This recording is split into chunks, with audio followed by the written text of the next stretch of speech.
আমাদের এই দেশে যখন শেখ হাসিনার পতন হলো, শেখ হাসিনার পতনের সঙ্গে, সঙ্গে একটি মিলিটারি ডিক্টেটরশিপ এটিরও পতন হবে। এর কারণ হলো শেখ হাসিনার সঙ্গে পুলিশের শত, শত নয় হাজার, হাজার কর্মকর্তা আওয়ামী পুলিশ হয়ে গিয়েছিল। সেনাবাহিনীর শত, শত নয় হাজার, হাজার কর্মকর্তা আওয়ামী সেনা কর্মকর্তা হয়ে গিয়েছিল।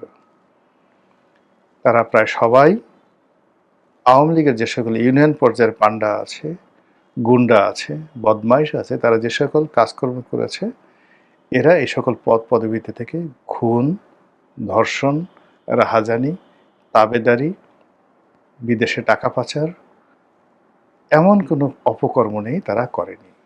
সেম কাজ সিভিল সার্ভিসে। সিভিল সার্ভিসের ডিসি বলেন, এসপি বলেন, সচিবালয়ের সচিব বলেন, বিচারাঙ্গনের কর্মকর্তা বলেন, ব্যাংক পাড়ার যে সমস্ত কুশীলব ছিলেন, সকলে মিলে সেখানে মিনি পতিতালয় স্থাপন, জুয়ার কোর্ট স্থাপন, মদের আড্ডা তৈরি করা এবং প্রতিপক্ষকে ছলে বলে কৌশলে দুনিয়া থেকে সরিয়ে দেওয়া, তার সহায় সম্পত্তি হস্তগত করা, তার যদি কোনো কন্যা থাকে, নারী থাকে, সেইগুলোকে ভোগ করার যে 17 বছরের একটা চক্র, সেই চক্রটি ভেঙে গেছে আগস্ট মাসের 5 তারিখে।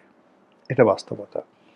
ফলে বোঝার চেষ্টা করুন যে কি পরিমাণ শূন্যতা তৈরি হয়েছে এবং এই ঘটনার ফলে কি পরিমাণ প্রতিহিংসা, কি পরিমাণ ঘৃণা এবং প্রতিশোধ গ্রহণ করার যে ইচ্ছা এবং জিঘাংসা, এগুলো ভুক্তভোগী যারা হয়েছেন গত 17 বছর তাদের মনে জাগ্রত হয়েছে। আর সেই চাপটি পড়েছে 2024 সনের আগস্ট মাসের 6 তারিখের পরে। এই সমাজকে সেটা বহন করতে হয়েছে মানসিক চাপ।